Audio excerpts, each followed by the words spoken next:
അതൊരു പട്ടാളക്കാരൻ്റെ കഥ. വല്ലപ്പോഴാണ് അയാൾ നാട്ടിൽ വരുന്നത്. ഒരിക്കൽ അങ്ങനെ വന്നപ്പോൾ അയാളുടെ കല്യാണം കഴിഞ്ഞു. ഭാര്യ ഗർഭിണിയായിരിക്കുന്ന സമയത്ത് തിരിച്ചുപോയി.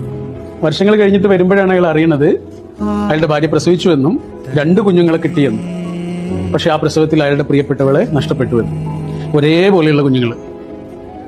അപ്പോ ആ കുഞ്ഞുങ്ങളുടെ കൂടെ കുറച്ച് കാലം അദ്ദേഹം താമസിച്ചു. പിന്നെ തിരിച്ചു പോകുമ്പോൾ അദ്ദേഹത്തിന്റെ അമ്മ അദ്ദേഹത്തോട് പറഞ്ഞു, കുഞ്ഞുങ്ങളെ നീ കൊണ്ടുപോകണം. അങ്ങനെ അയാൾ കുട്ടികളെയും കൊണ്ടാണ് പോകുന്നത് അയാളുടെ ജോലി സ്ഥലത്തേക്ക്, ട്രെയിനിൽ.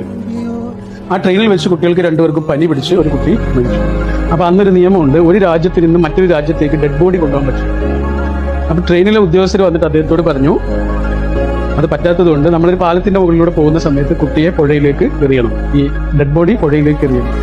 അത്രയും വലിയ അലർച്ചയോടെ സങ്കടത്തോടെ ആ അച്ഛൻ കുട്ടിയുടെ ഡെഡ് ബോഡി പുഴയിലേക്ക് വലിച്ചു. പിന്നെ അദ്ദേഹം മറ്റേ കുട്ടിയുടെ അടുത്ത് ഇങ്ങനെ വന്നിരിക്കുക. ആ കുട്ടിയെ ഇങ്ങനെ തലോടി. നഷ്ടപ്പെട്ട കുഞ്ഞിനോട് പോലുള്ള സ്നേഹവും വാത്സല്യവും ഒക്കെ ഈ കുട്ടിയോടുണ്ട്. ആ കുട്ടിയെ ഇങ്ങനെ എടുത്തിട്ട് തോളിലിട്ടപ്പോൾ ആ കുട്ടി ഇങ്ങനെ കുഴഞ്ഞുപോയി. അപ്പോഴാണ് അദ്ദേഹം ഒരു വലിയ സത്യം തിരിച്ചറിയുന്നത്, പുഴയിലേക്ക് എറിഞ്ഞത് ജീവനുള്ള കുട്ടിയായിരുന്നു. ഇതൊരു എഴുത്തുകാരൻ അയാളുടെ റൂമിലിരുന്ന് വെറുതെ എഴുതിയുണ്ടാക്കിയ ഒരു ഭാവനയാണ്.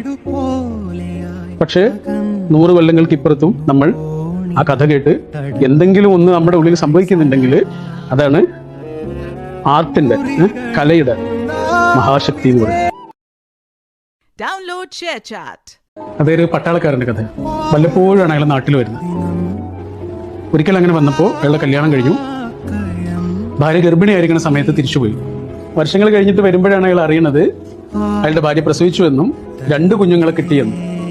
പക്ഷെ ആ പ്രസവത്തിൽ അയാളുടെ പ്രിയപ്പെട്ടവളെ നഷ്ടപ്പെട്ടുവെന്നും. ഒരേപോലെയുള്ള കുഞ്ഞുങ്ങൾ.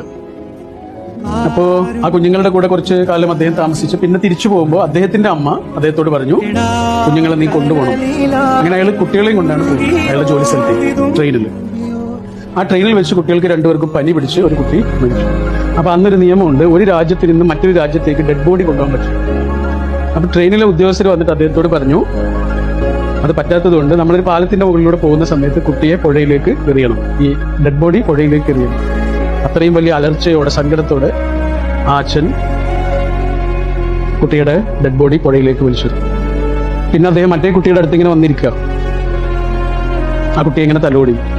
നഷ്ടപ്പെട്ട കുഞ്ഞിനോട് പോലുള്ള സ്നേഹവും വാത്സല്യവും ഒക്കെ ഈ കുട്ടിയോടുണ്ട്. ആ കുട്ടിയെ ഇങ്ങനെ എടുത്തിട്ട് തോളിലിട്ടപ്പോൾ ആ കുട്ടി ഇങ്ങനെ കുഴഞ്ഞുപോയി. അപ്പോഴാണ് അദ്ദേഹം ഒരു വലിയ സത്യം തിരിച്ചറിയുന്നത്, പുഴയിലേക്ക് എറിഞ്ഞത് ജീവനുള്ള കുട്ടിയായിരുന്നു.